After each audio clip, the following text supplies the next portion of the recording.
Welcome back to Dad's Deals and Dumbbells, where dad life, business hustle, and fitness collide. I'm a lawyer.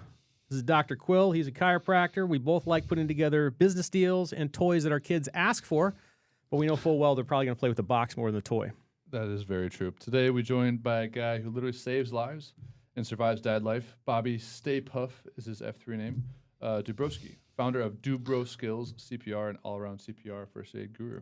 Today, we're talking CPR, entrepreneurship, fitness, and why kids' 20 minutes of screen time oftentimes is the greatest lie we tell in parenting. It is. So let's get right into it. Let's catch up a little bit here and talk about some wins and fails for the week. Got anything you want to highlight? My daughter kicked my other daughter, speaking of first aid, at camp yesterday in the face. She took her mango from lunch.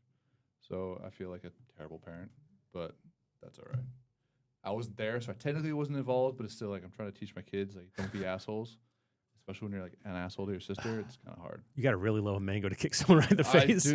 I was like, hey, Addie, like, Ellie, why did you take the mango? Addie, we don't want to kick each other in the face. Like, it's like now that they're getting older, it seems like just like the fights they get into are even worse. At least they're not boys. And like, I'm sure broken bones would be on the table, but right now right. Not yet. You just wait. Yeah. My brother and I had some atrocious fights being 18 months apart. My kids they're 5 years apart, and it's been spectacular. They rarely battled out, and it's a little shocking to me because my brother and I were complete jerks to each other. You're almost like twins at that age, though. Well, yeah, we kind of were. Is that the Irish twin thing, 18 months? That's when you're less than 12 months 12? apart. Yeah. Okay, I've heard, even being Irish, I've heard 12 months, 14 months, 18 months, 2 years. Yeah. I always thought it was 12 months. When your kids are close in age, so I think you're going to 15. have a whole lot of stuff going on. Oh, so yeah. good luck to you, sir. Yeah, they're sleeping in the same room and bed sometimes together, like right now. So Yeah. it still takes like an hour for them to get to bed. Yeah.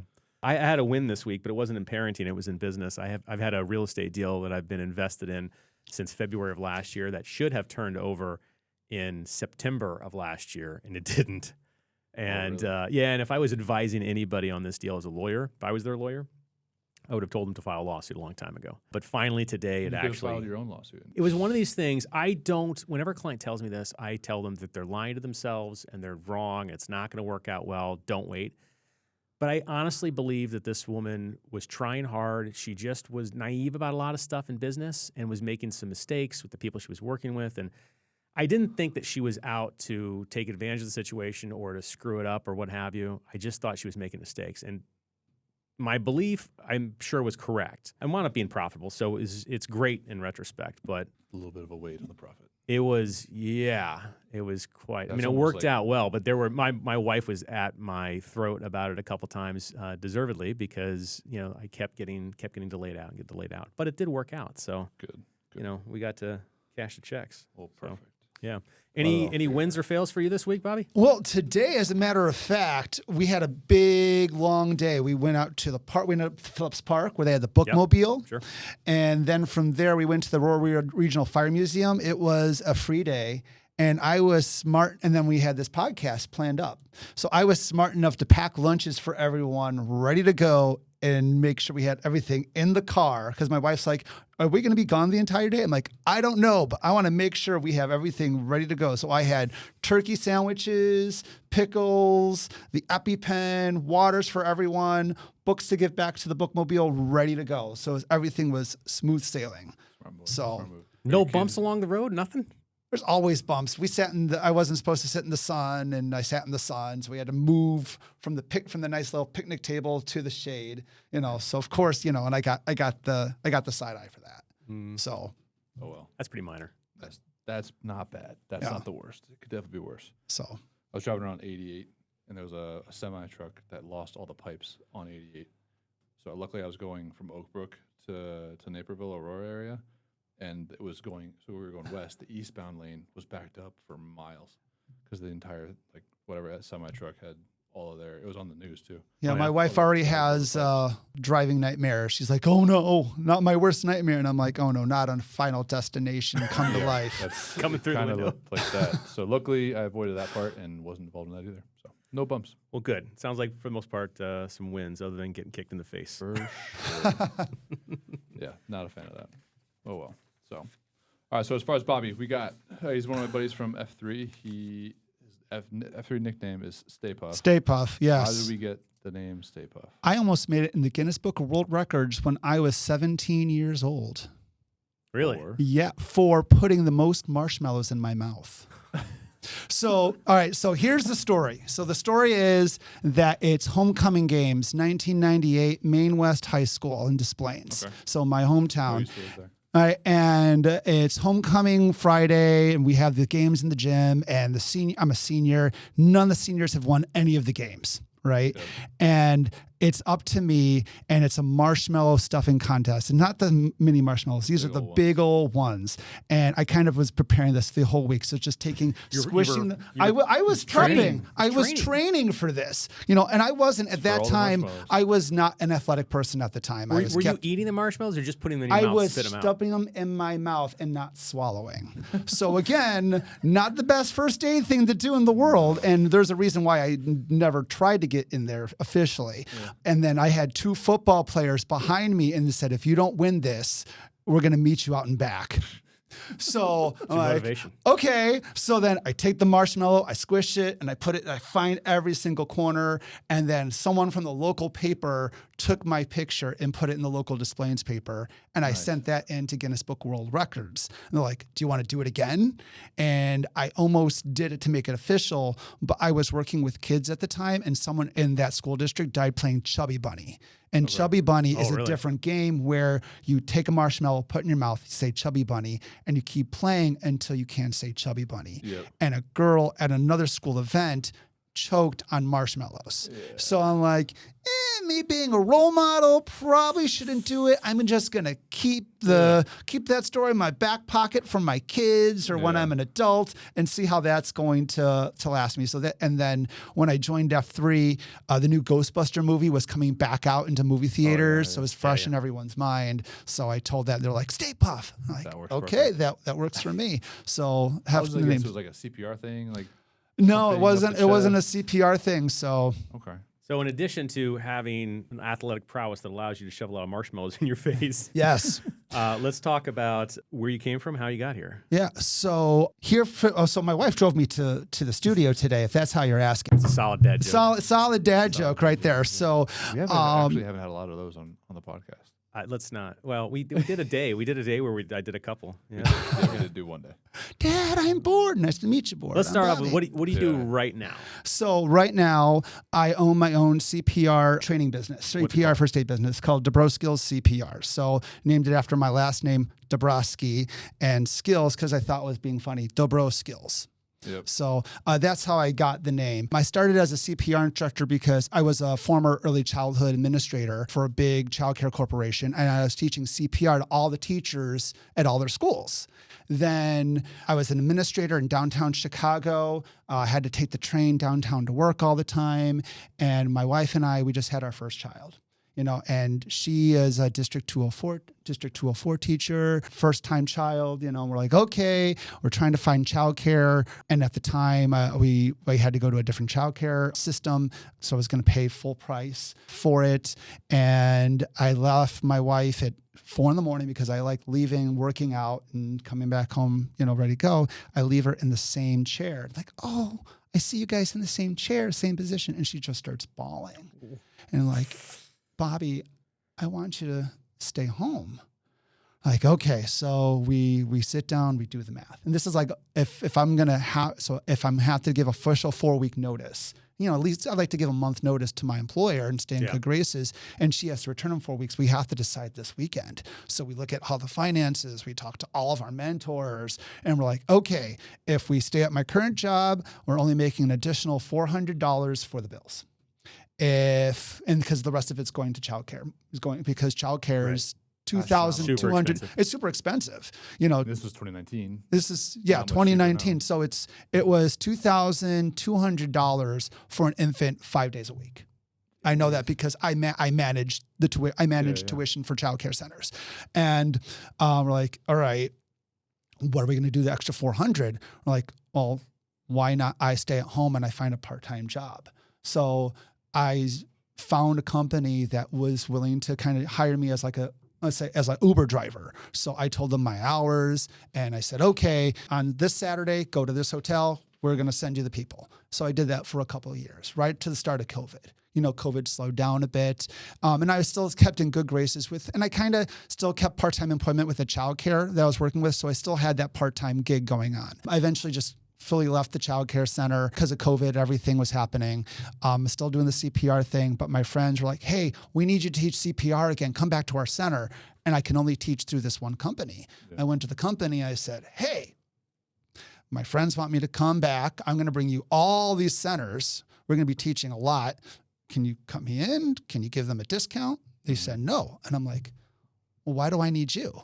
I can make my own website. I know how to, I have a degree in business. I have my own early childhood. I know how to make my own graphics and run my own SEO. I'm going to do this on my own. So and a couple people like, do this on your own. So I got the courage and got my own LLC going, made my own website on Wix.com and started my own CPR training company and started building with all my resources that I built up over the years as a director. So that's a great intro to who you are right now. Before we go further, though, I got to stop you and I got to ask for a dad hack. You mentioned when your child was small and your wife was sitting at home in a chair, you like to go out and you like to work out nice and early. Yes. You still get those workouts in? And if so, what's your hack to make that happen? Well, right now, the nice thing, the kids are finally sleeping in a little bit longer now. So I wake up at 4 a.m. and then get 7 days a week? Depending. I like to try to rest. I try to make in those rest days for those muscles to heal. Mm-hmm. So like for this morning, the kids were asleep. I left to the local F3 area and I was leading the workout. So I got in a mile run, led the workout and got back home to help the household get ready for today. And that's what's going to happen very soon. So just try to wake up early in the morning or, if I can't get it in, work it with my wife, to say, hey, I'm running up the walls. Please let me go for a run by myself. So, and I have a background. I've done 20 marathons in over 11 different states. Wow. So I'm an Ironman triathlete. So I need the energy just to keep on going. I'm not training for anything right now. Yeah. And I want to eventually, but right now it's just training for life. Staying the best dad. Yeah. Nice. Awesome. We have another triathlete next to you too. I don't know if there you go. That. Did you just do? I haven't gone full though. I've done 2 halves. Sunday, right? Yeah, and then I've got half Ironman or I've done 2 half Ironmans. Yeah. Which ones? Madison. Both of Madison. Yeah, 22 and 23, and then this year I'm doing the Chicago Triple. Yeah, I've done that. I've done this. Yeah, that's a fun one because that's all Ironman people. Yeah. So it's just one big party. It's because you're going in there. So if you ever done the Triple Challenge, you're looking at me like I'm crazy. I don't do cardio. So the Chicago. I don't do cardio. So the Chicago Triple Challenge is just shy of a half Ironman, and a half Ironman is 70.3 miles. Yeah. So Saturday morning, you're doing a super sprint triathlon. Mm-hmm. And sometimes you see it's also a kids triathlon. So some of these kids have more expensive bikes than you do. Yeah. So you do this, it's a warm up. And then the next day is the full triathlon. So you are the first wave to do the sprint triathlon. Mm-hmm. You do the sprint triathlon. The Olympic. Goes first. Oh, they changed it. Oh, yeah. Because when I did it was the sprint distance. Oh, yeah. No, it's Olympic now. Okay, so you do the sprint. Actually, that would be easier for me because I've got to hustle to get back to the start line for the sprint. Yeah, so it was the sprint distance first. You did the sprint distance first. It was great because no one was on Lakeshore Drive. Yeah. And then you got back up and you are the only person allowed to go in transition to your bike, reset it up. It's just one big party. Then you're back in the water to do the Olympic distance. Jeez. So that was... You do 3 in one day? You do 3 in a weekend. 2 in one day. You do 1 as a warm up, and then 2 is the next day. Yeah. So they changed that up. The Sunday's the rough one. Yeah, because you got to be up early. You have to like 2 in the morning to stake out your spot on the hill in Chicago where your bike's going to be. No way. You guys are crazy. I love it. It is one of the most thrilling things. Squat, deadlift, and bench. Forget that. No way. I'll do CrossFit, climb over a rope, all that fun stuff. Jesus. Well, so let's jump back into talking about your journey. So you started a business from scratch because you saw an opportunity. Yes. Right? Yeah. And you were in a position where you felt like it was worth the risk? It was worth the risk. Because you went one route and you knew that someone was going to be writing paychecks for you. Right. And the great thing was, it doesn't matter how many people I had, I always had a solid amount of money. If it was over a certain amount, they gave me a little bit extra and it was solid money. So now I have to take the risk. All right. I now have to find the right rental space. I have to do my own advertising. Everything's on me. How do I want to handle it? And I really wanted that full control, because there's a part of me when I was talking, and it's, with those, they're at another company. And there's a couple incidences where I didn't feel the quality was there. And I know I can be in charge of my own quality of care, and I'm in the only charge of me. It's hard for someone from across the distance from another to manage quality. And I went to one of their other classes. It wasn't the quality I knew it should have been. And I'm like, where is this quality? I know I'm a good teacher. I've been getting good ratings from everyone. You've told me, but here, and I told them, hey, this person's doing this. Where's this quality? Why aren't you checking on them? And they're like, I don't know. I'm like, well, I can do this on my own. Yeah. So personally, it was also, I can control the quality of my teaching, because I know if I have a bad day, it's on me. But I know if I have a good day, it's also on me. There was not too. just the opportunity for the entrepreneur part of it, but you also, as a professional, you saw an opportunity for improvement of Yes. what the product Yeah. was going to be. Yeah. So That's awesome. What was your biggest learning curve then, going from basically an employee to business owner? So you said that you did It was SEO, just- you had to do website, Yeah. ads. Well, because I worked for small businesses where I built people's websites and managed SEO. So that was all my background. Yep. So that's all bread and butter to me. The hardest part was, starting my own business, learning how to do the accounting on my own. So, I was just recently, and I love Google Sheets. I can do Google Sheets all day, but recently It's your superpower, as I understand. that's one of my superpowers, Google Sheets. So if you're part of F3 and ever been part of Lincoln Games and did those You had score some sheets, great score sheets, you great know, spreadsheets. and- They worked flawlessly. They were very nice. yeah, so everything working in the background, you click on one thing and everything automatically updates, so there's a master scoreboard. Yep, that was So, and that's what we're doing right now with the current thing we're going on right now with CSOP. and CSOP. If you don't know, it's completely stupid, stupid and utterly pointless activity. So it's dumb, but we're all like calculating how many times you've been to each AO, and it's all going in the background, and it's all calculating automatically. It's not all me. There's another guy who manages the website, been working together, but with him, we've been able to make this flawless piece of artwork, I would say. Flow. Oh yeah. Yeah. Google spreadsheet artwork for sure. Yeah. You get like color coded, like different lock cells. Nice. Like sometimes you can't press on stuff. Yeah, I don't trust anyone. No. But like I knew that, but I just had to purchase my own accounting subscription, to kind of do that better. So I had QuickBooks. to. No, I do Xero. Zero. Not even Zero. on that one.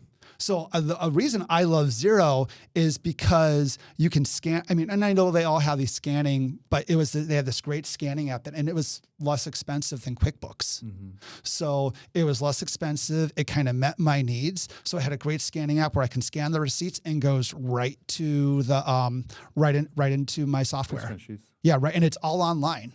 Not in my spreadsheets, It's all but cloud-based. it's all it's all cloud-based, which is phenomenal. So I can go into I usually work out of my home, but I have the option to, work in a library if I need to. If I need it, I always find it interesting, and Mitch and I've talked about this a little bit. His business started a little different than mine. I started kind of from scratch the way you did. Mitch had an opportunity to get something to start with.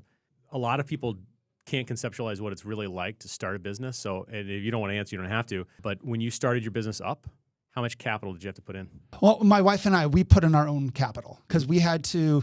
The nice thing is, because when I first worked for this part-time company, I'd have my own equipment. So I already had my equipment we already invested in. That's usually like a $2,000, $3,000 investment right there.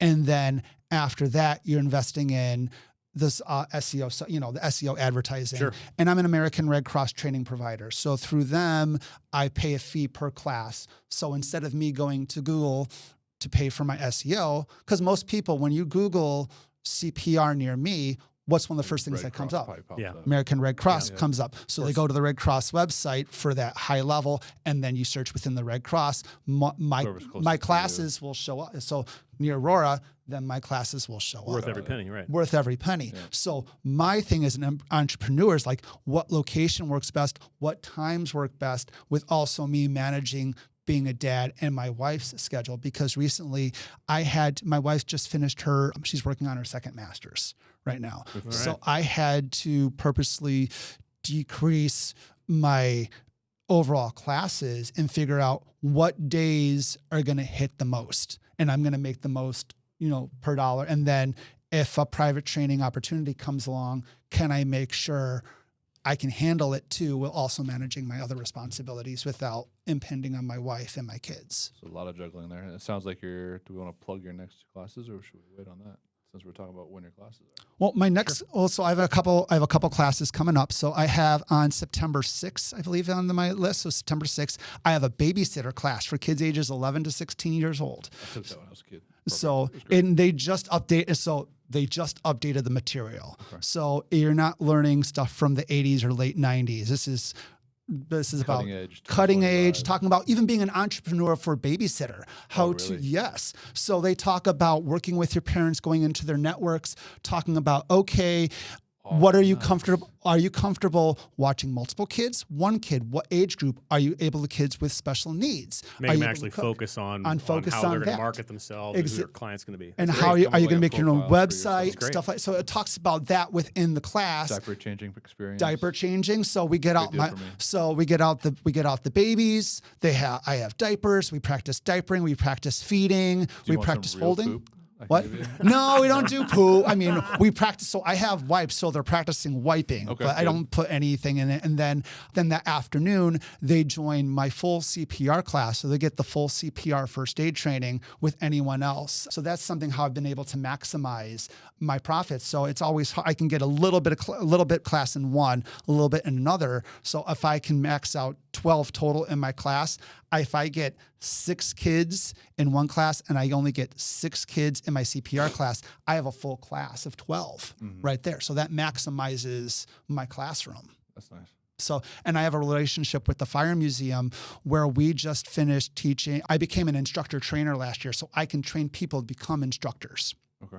So I trained their staff to become instructors, and we've been teaching at East Aurora High School. We just taught all the sophomores and juniors last year first aid adult child CPR. We just got our contract renewed through the district, through East Aurora High School, to do the freshmen this year. Nice. So we have a couple new staff members joining in. I'll be teaching them, and then this winter be taking those staff members, because I can only teach up to 12 people by myself. But if I have another person, I can expand to 24. So, and then 36 with 3 people, so I can do a full class, and we can do multiple classes throughout the day for a couple of days. But then if I need an extra person, if I'm like, okay, I think the numbers are going to really explode, I can talk with the Fire Museum and hire some of their staff to help me out with my CPR class as an additional person to help out with those ratios. So your 2 employees who are to your left, are they very helpful?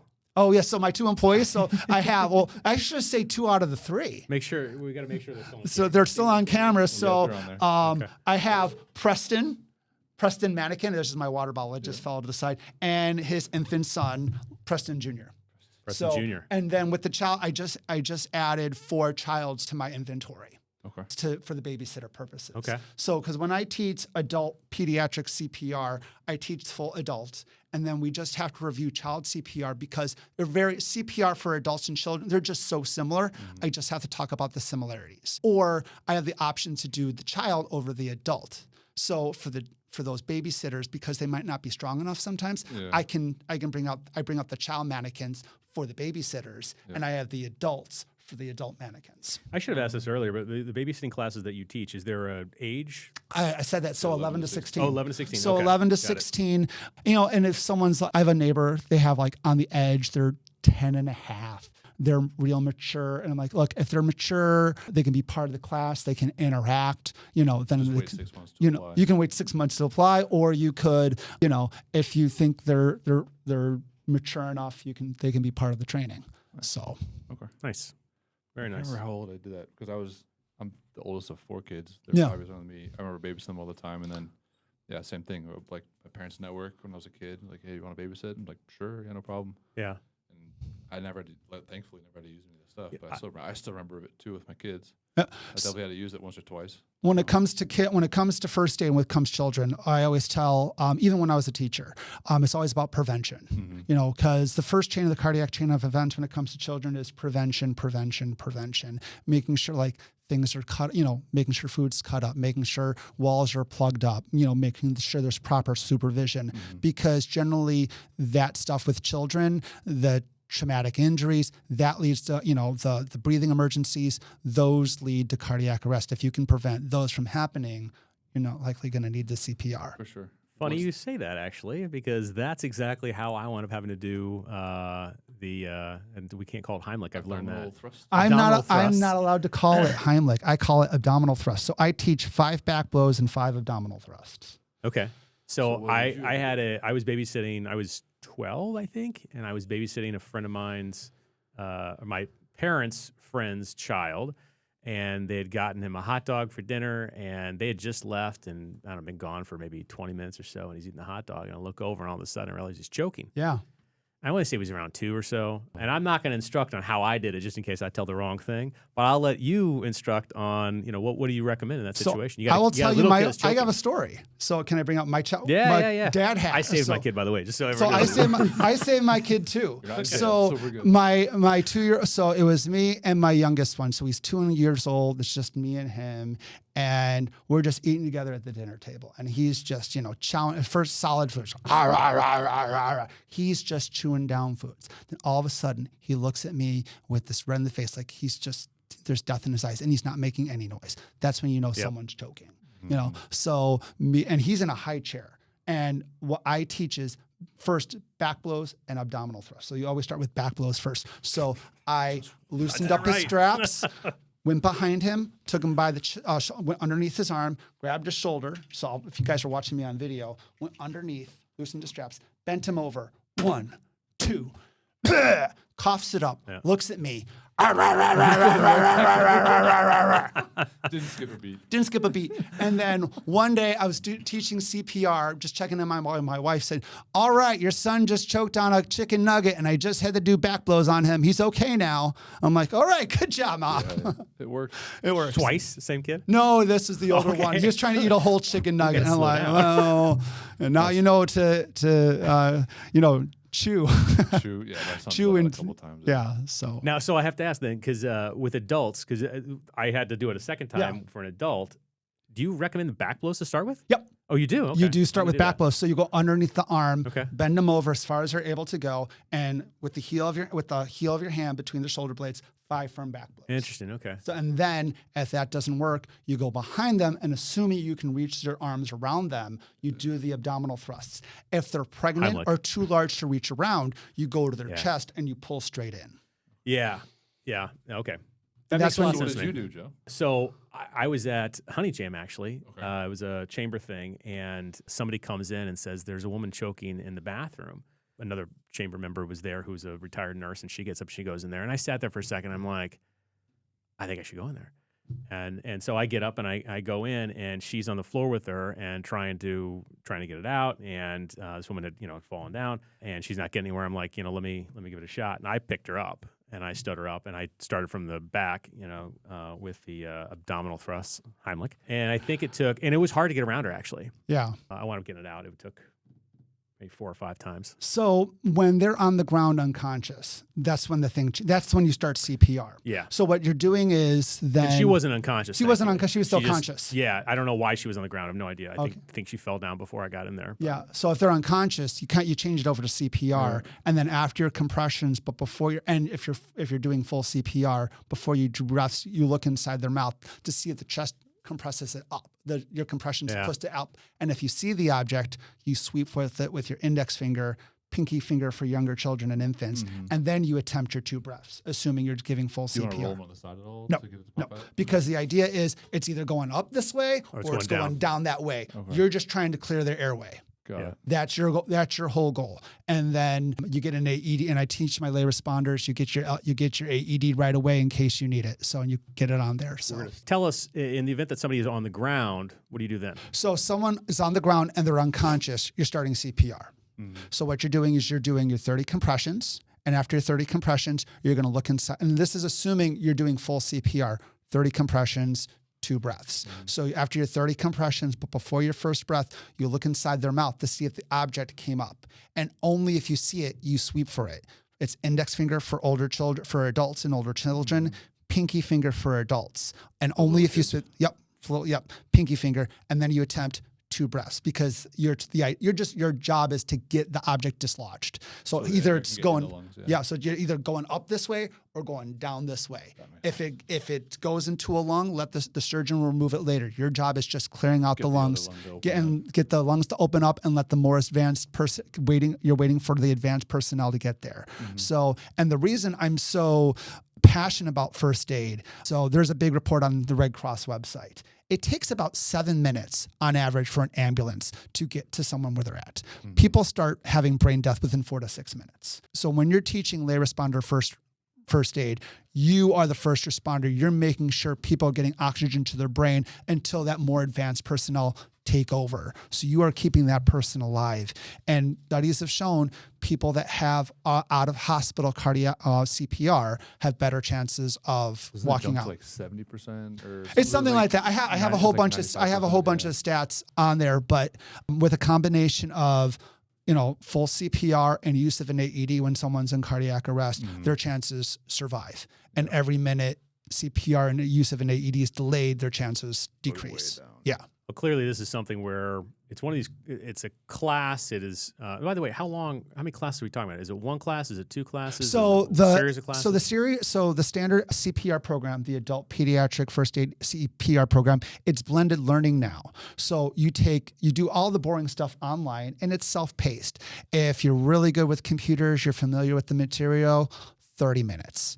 If you're a little bit newer to the material, you have a bad internet connection, 2 hours, 2 or 3 hours on your own, but it's self-paced. So you can stop, and then there's like 7, 8 modules.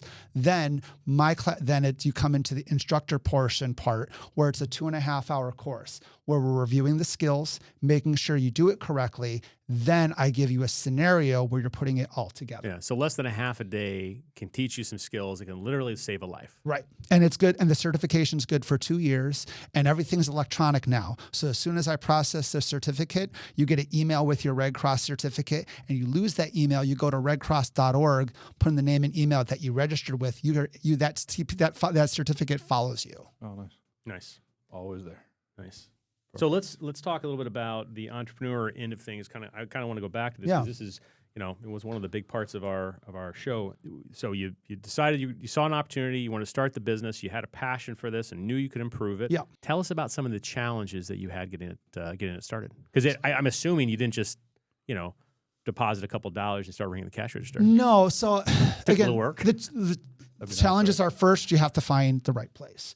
So that's not an experience a lot of people have. No, and it's hard. So I'm contacting, all right, and I was kind of looking at the Oak Brook area, so, okay, do I find, and you got to find a hotel room, conference rooms that have good parking, what has central access to multiple areas, are you getting it from multiple, Chicago, where are you pulling from? So you need a brick and mortar location, but you don't need to have it 7 days a week. No, yeah, exactly. So I have to rent out. So luckily, as I mentioned earlier, so now I found my home essentially at the Aurora Regional Fire Museum. So I was just having a hard time with the hotels. They were just long days, longer commutes. Sometimes I was in the basement and it took me forever to just pack up my equipment and leave. So I was looking for something a little bit closer to home. And I was on Facebook and I went on to one of those What's Happening Naperville groups. I'm like, hey guys, I'm looking for a new place for my CPR class. It needs to be flexible for the weekends.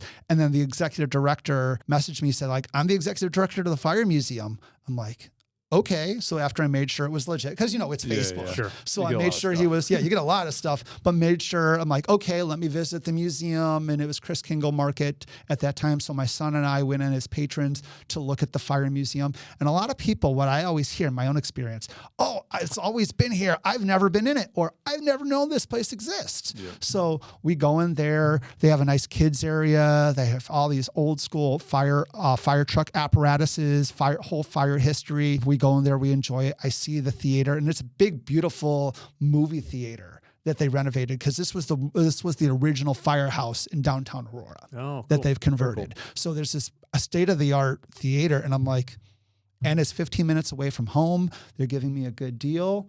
I'm like, and they're willing to be flexible with me. Sounds pretty good. This is the place for me. And through them, we've been able to teach students at East Aurora High School.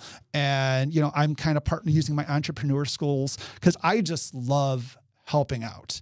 I'm the communications lead at F3, my PTA board. So I just love social media and helping out with, so I'm just like, love helping out them just because it's the right thing to do, and helping the Fire Museum inadvertently also helps me. Yeah, for sure. Yeah. It all reciprocates. That's the best way to do it. Do you have advice that you would give to somebody who maybe there's another stay-at-home dad there that has a skill set and they see an opportunity? You have some business advice for them about how to get rolling, what to do, what not to do? Well, first I think is, you got to take a chance, because the what ifs always like, oh, what if I do this? What if I do that? Because there definitely was, I don't know. Is it the right time? Is it ever the right time? I think that's the kind of hard part is, it's a gamble. Is it going to work doing this on your own? Is it the right time to expand? Is it the right time to do this?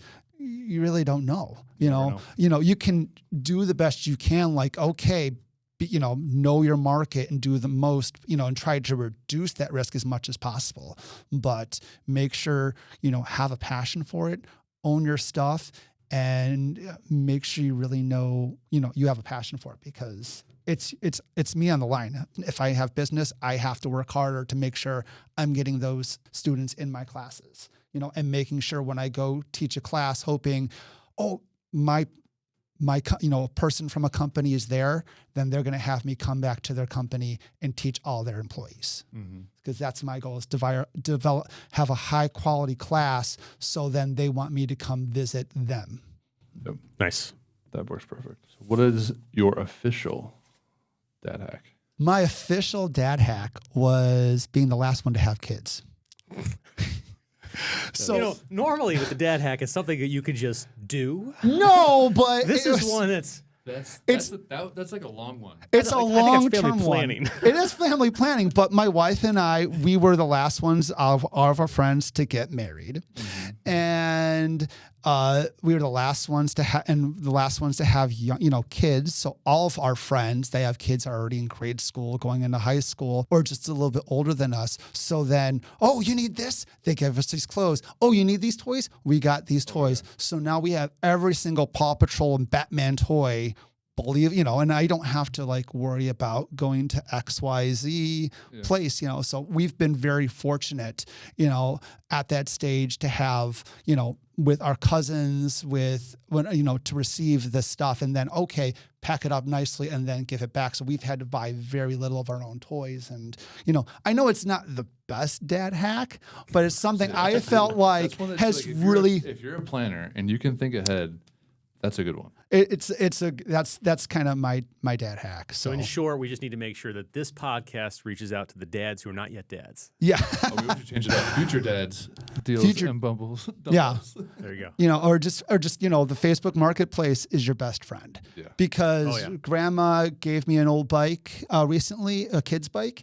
And again, just being a triathlete, I always want to make sure I'm managing my own bike health. So I'm okay at bike maintenance, but I was able to take this box store bike and I was able to clean it up for my son. And I got, $30 later, a couple soap and water, cleaned it all up, re-greased everything. He's now riding it. That's awesome. And then my youngest son got his younger bike. So that's kind of, learning those little skills to make things, last a little bit longer. That's awesome.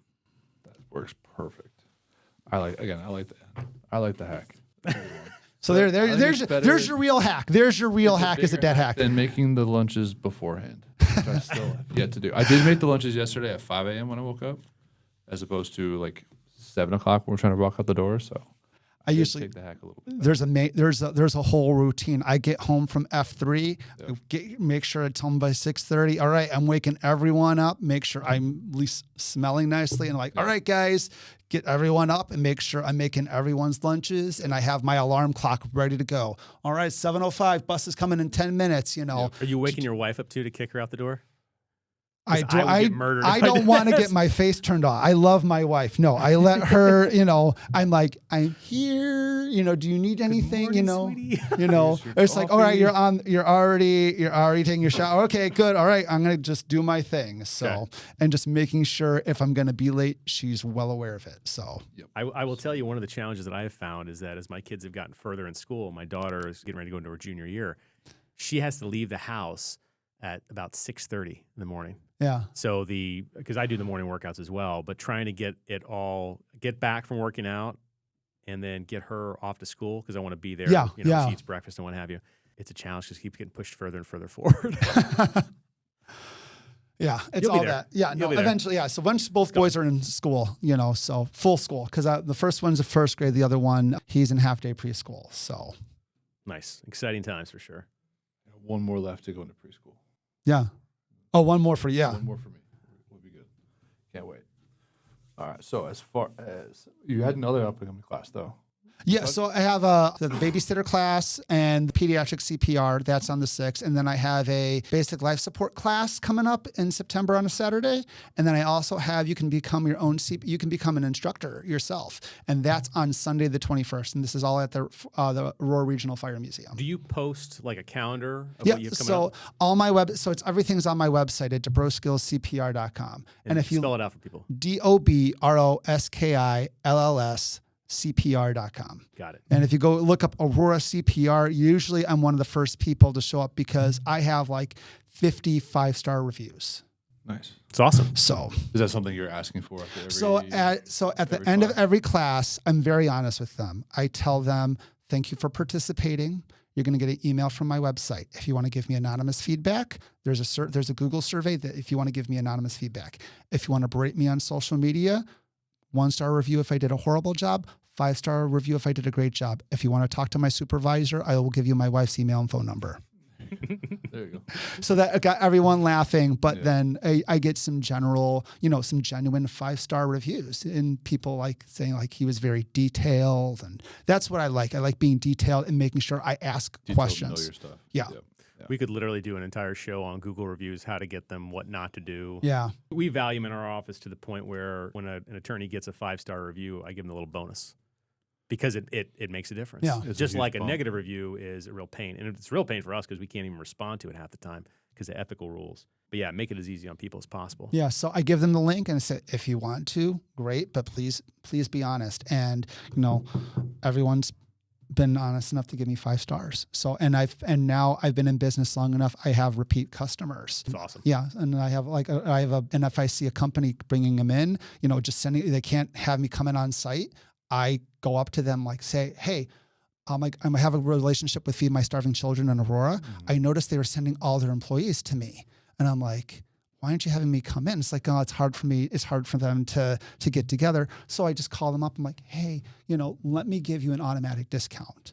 Just as an entrepreneur, like, hey, if you're sending your kids, I give them my group break automatically because they're just always sending their people to me. It's a constant And it's stream, just a constant flow. So I'm like, that's just a no-brainer showing having good relationships with the local community. Mm-hmm. So they're giving me business. I want to make sure I'm helping them out. And plus they have a really good cause. Mm-hmm. So Cost-wise, is the rate kind of information, whether it's the classes or having you come in to actually teach in person, is that posted on your website? Or they call you for that? The public rate is $93 to come into my class is from one of the public. If you have a private rate, send me an email. There's a whole questionnaire on my website, and then we go there, we see what date works, and I tell you what my rate is based on how many people you have and how many days you need. Customized for you. So yeah, best I can, yeah. But there is set rates. So Gotcha. Awesome. Earlier you alluded to a 20-minute hack on screen time. How often does that actually happen? Listen, I don't think it was a hack. I think that was his was it a hack on there? dad fail. it was my dad fail. Oh yeah, it's 20 minutes. 20 minutes. I'll pull a 5-minute timer. Yeah, you have the 20-minute timer. You're just in the zone trying to get something done, and that 20 minutes turns into an hour, turns into 2 hours, and it's just. Now, does it turn into a longer time because it's bought you peace and quiet to get other things done, or to take a minute for yourself? Or is it because you want to join them? Yes, Some of the video That games is- are yes, pretty yes. awesome. Sometimes Kids shows are pretty good. Like Bluey, I could watch Bluey. I love Bluey. I cry at Bluey. Every time. That dad puts every dad to shame. I'm like, He is how my that dad hero. so damn creative. Well, here's the thing I love about Bluey. He's a real dad because he makes mistakes. It's not like Homer Simpson where he's aloof. He makes mistakes, you know, but he does his best and he loves his kids. They did have a Bluey hangover episode. They did. It's a good one though. It's a good one. It's all relative. It's all relative because it's like that's what real dads do. Yeah. And I'm like, okay, like I don't want to play this game, but I'll do this. And then, you know, like, I don't want to play this game. I'm in there too. Sometimes there's games or there's books like, it's just a drag. My kid loves Minecraft and he's finding all these little Minecraft books. Some are enjoyable. Some are like, I do this because I love you, buddy. I do this because I love you. I will tell you on the screen time thing, certain devices like phone or iPad, you can set the screen time. You can. You can restrict things. Yes. I feel bad about this. And this is what happens as you have more children, I think. And this is why I had no restrictions as a child of number 5, opposed to my oldest sister who had all sorts of restrictions. With my daughter, when she got a phone and an iPad, I had timers on hers that restricted her to a certain number of, whatever it was. And she would blow through it. And sometimes she would ask me for additional time. I'd put it on. My son, I never remembered to set his. So he was always fine. He never had an issue whatsoever. Yeah, bad parenting on my part. And I will fully disclose that our children have way too much screen time. Yeah. Way too much screen time. But they're good little humans, and they both do decent in school. It's so their reward. It's kind of let it go. Things. Too bad. Yeah. Although I was laughing. Here's a parenting fail for you. I may embarrass my daughter when I tell this story. She tells me yesterday, hey, I need to get proof of the car insurance and a copy of my license to get my parking permit for school. I said, okay. So I said, don't you have the insurance? It should be in your car. She's like, oh, I don't think I do. I'm like, well, you should always have it in your car. So there's lesson 1. Like, here's how you get it. So we get that for. And I said, now go make a photocopy of your license. I said, there's a multifunction printer on top of the desk. And she goes over there and she goes, I don't know how to do it. I said, what do you mean you don't know how to do it? Make a freaking copy. She's never made a copy before. So I'm like, well, lift up the lid and put your license on it. And she puts it on upside down. I'm like, are you kidding me? And I called my wife over. I'm like, come here. Come watch this. We're the worst parents in the world. Like, how do we get to this point?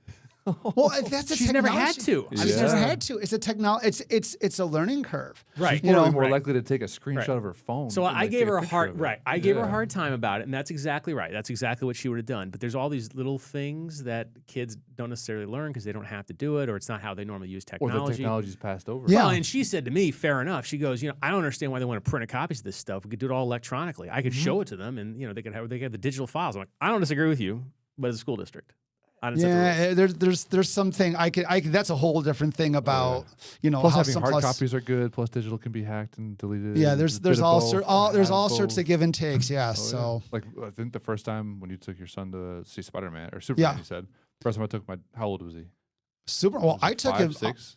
Well, yeah, so he's 6 years old. Okay. I took him to see Superman. Yeah, I think my daughter the first time I took her to a movie, she was like 3 or 4, and I was like, hey, Addie, are you ready to go on like a daddy-daughter date? We're gonna go see Despicable Me, Rise of Gru, whatever, when he was back in the 80s when he was a kid. And I was like, we're going to go at 4:30. And she was like, why do we have to wait? And I was like, oh, shoot. You're used to just getting on Disney Plus and you can watch whatever movie you want, anytime. whenever you want. Yeah. So I was like, oh, shoot. I didn't know what to say. I was like, this is what Daddy used to do when he was a kid. If you wanted to watch a movie, you had to wait for certain times to do it.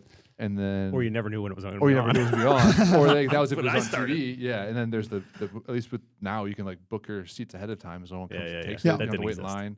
And then we got the candy, got the popcorn, sat down, and every single preview that would go on. She's like, all right, Dad, we're ready to go home. I was like, no, but it's a preview from like another movie that was going to come out in a couple months. And then like halfway through Despicable Me, she's like, all right, Dad, I want to go home. I was like, but we can't. We got to watch the end of the movie. She's just not used to it at this point. Yeah. Just outdated technology. I gave her a hard time about the copy, but I suppose it's really was my parenting fail that I didn't prepare her. Bit of both, yeah. So, yeah. They're not going to know anything about, like, have you seen the picture or the reels on Instagram where it's like, all right, how do we say phone? Yeah. Like phone now. Right. Nowadays, kids do this.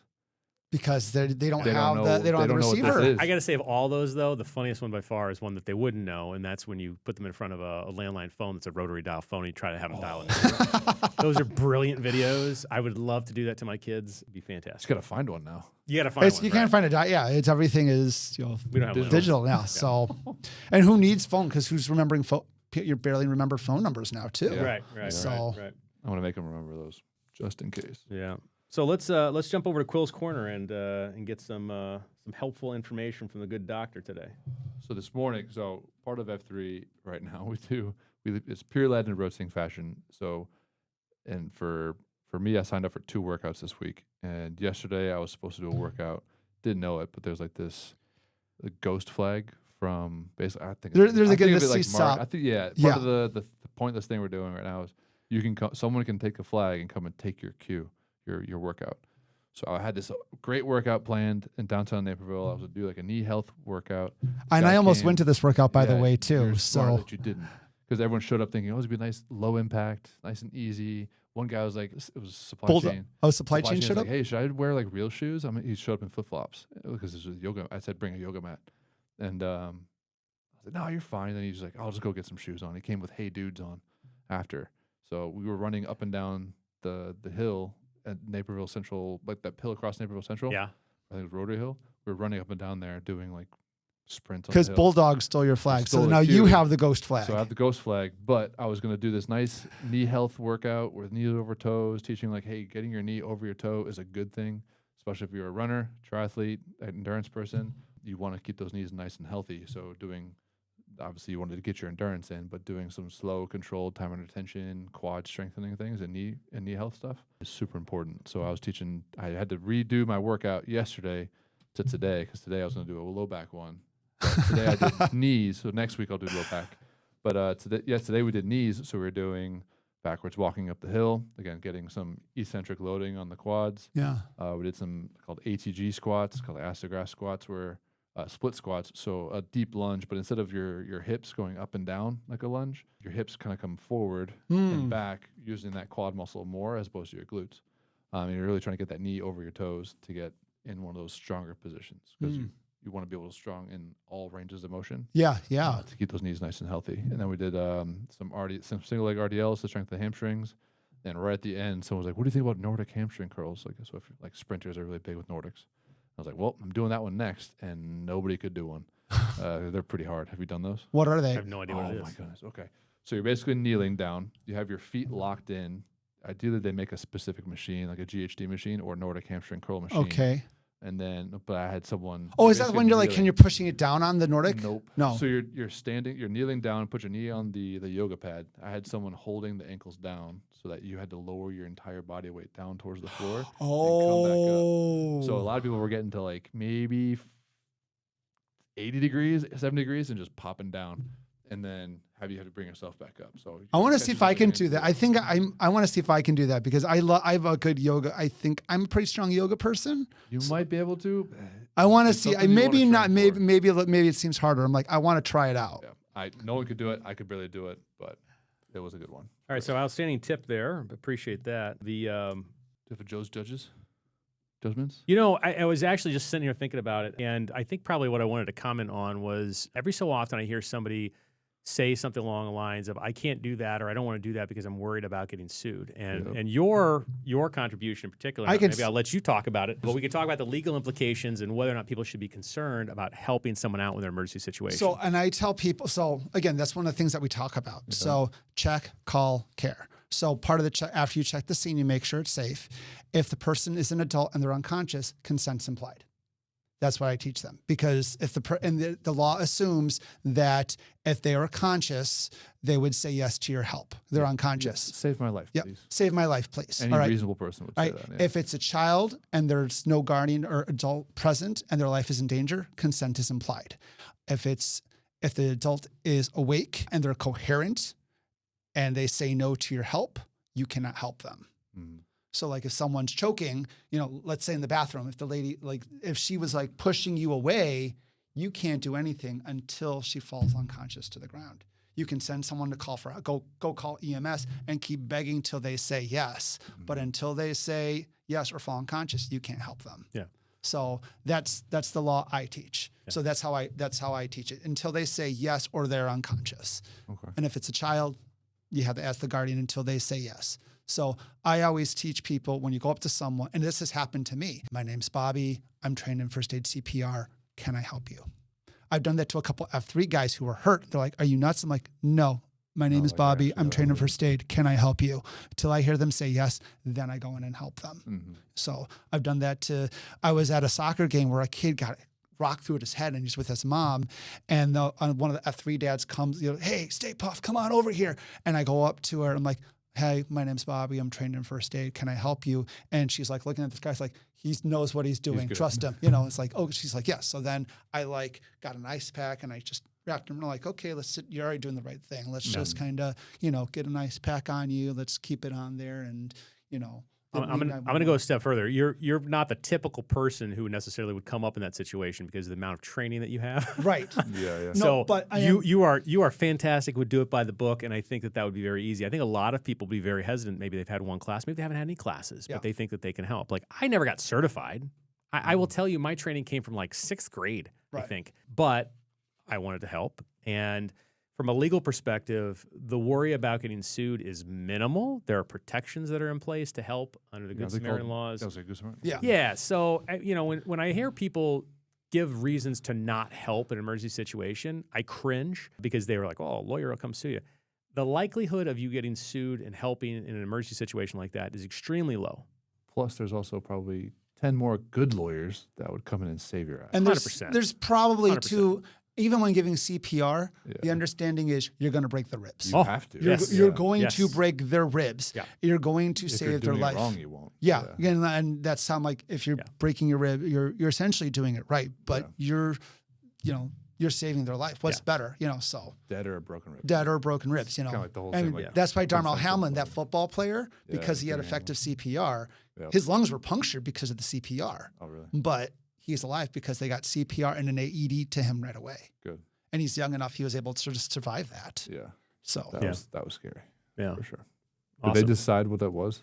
They ruled it out? I believe it was just that like a sudden shock? impact. It was just that sudden a shock impact, just at the right time, at the right moment. Just got his heart out of rhythm. It didn't look like a big hit either. In football's terms, it didn't look like a big hit. Yeah. Oof, that was scary. So let's talk about some key takeaways that at least I picked up from our interview here today. Did you press record again? Okay, I didn't. Yeah. No problem. We're good. Let's talk about some key takeaways from today. I've jotted down a few notes here. First of all, you need to have a love of marshmallows if you want to make it in the Guinness Book. But I didn't, and I had. Yeah. Did you have the unofficial record? There was I no didn't actually record. hear the answer to So that. back in '98, there was no record. There was no record. So what if you had done it again? What what was the number? There was no number. How many did you put 71. You put 71 marshmallows in your mouth? There's a picture. I can show you the and picture. the big ones. The big ones. Not the little mini ones. There's I think the big ones. I think maybe we need the picture for the JPEG that's going If on you YouTube. have the picture, I have the picture. send it to us and we'll put it on YouTube. I'm going to. 71? 71 marshmallows in the Displays local paper in, I believe, September of 1998. Nice. So, Nice. Good for you. Sometimes Well Dad. done. Yeah, well done. Congratulations. Even though you're not in the book. Congrats. Yeah, there you go. Sometimes Dad chooses to stay at home because it's what's best for the family and makes the most sense. Sounds like you're being pretty good at it too. I love being. It was one of the best decisions I got to make because I got to be home and watch my boys grow up. Yeah. So That's awesome. Started a business when you saw an opportunity, and you noted that there, of course, is some risk involved. yes, definitely. Yeah. Is that my big takeaway? Always do the right thing. Good Samaritan laws will definitely save you. If you're worried about getting sued, there's going to be 10 more lawyers that'll probably come to your rescue and help you out. So Yeah. Anything else you want to add for the viewing public? No, I think you guys were going to ask my mantra. Did you Okay. guys never ask my mantra? What's your mantra? So I actually have two mantras. So when I was a marathon coach, I always tell people, if anyone asks you how's it going, say forward. That way you're never lying. that's true. Right. And then the other one came when I was training for my second marathon, the Chicago Marathon. I was a member of the Leukemia and Lymphoma Society's team and training program. And there was this little boy named Keegan Grant who was going through treatment. And his parents were training for the marathon that year. They came on to the 16-miler. So it's the Saturday morning, downtown Chicago. We're on the lakefront. They came up to give a big speech. And they said his mantra is, happiness is a choice. You can be happy or miserable. Either way, the distance is the same. So, and I took that and I'm like, my mindset, and it's kind of grown for me over the years. And it was like, I tried to choose like, okay, if I'm choosing to do this, how many people get to run a marathon, get to run 16 miles and do this? I'm going to choose happiness. Even if I'm miserable, I have the ability to do this. And it was when I was doing the Ironman, my mentor, Marie Gerald, was there in the Ironman. It was a long day. I just finished the first part of the marathon portion. And I'm just like, I got to do the next 13 miles. My wife, who was my girlfriend at the time, was there. She's trying to rub my back. And then I'm about to go. Marie, who's also fighting cancer right now herself, comes out to see me in Madison, Wisconsin, looks up to me and says, "Hey, Bobby, happiness is a choice." And I look at her and I just give her this smile. And then she whispers in my ears, "Payback's a bitch." And then my whole mindset just like, and that whole, it just threw my mind off. And not everyone needs that in the moment, but I still kind of hold that in the right moment. You choose your own path, and your own attitude towards it, will determine, how you want to see it. So that's how I kind of take that. So A little swift kick in the rump. Yeah. Yeah, that's awesome. Perfect Yeah. timing. Fantastic. Well, nice final piece of advice there. Much appreciated. That is a wrap on today's episode of Dad's Deals and Dumbbells. Huge thanks Thank you. to Bobby. StayPuft. Yep. Much appreciate you hanging out with us, sharing some laughs, teaching us why CPR should be in every home. Definitely. If you're in the Aurora, Chicago metro area, check out his classes. It's the kind of knowledge that you hope you never need, but always want to have when it counts. This episode made you laugh, think, or sign up for CPR training. Please subscribe, share it with a fellow dad. Check us out on Facebook, Instagram, shoot us an email. Probably not going to do that, but at least check us out on socials. Social medias for sure. Yeah. Until next time, keep lifting, keep learning, and keep your kids alive. Stay puffed.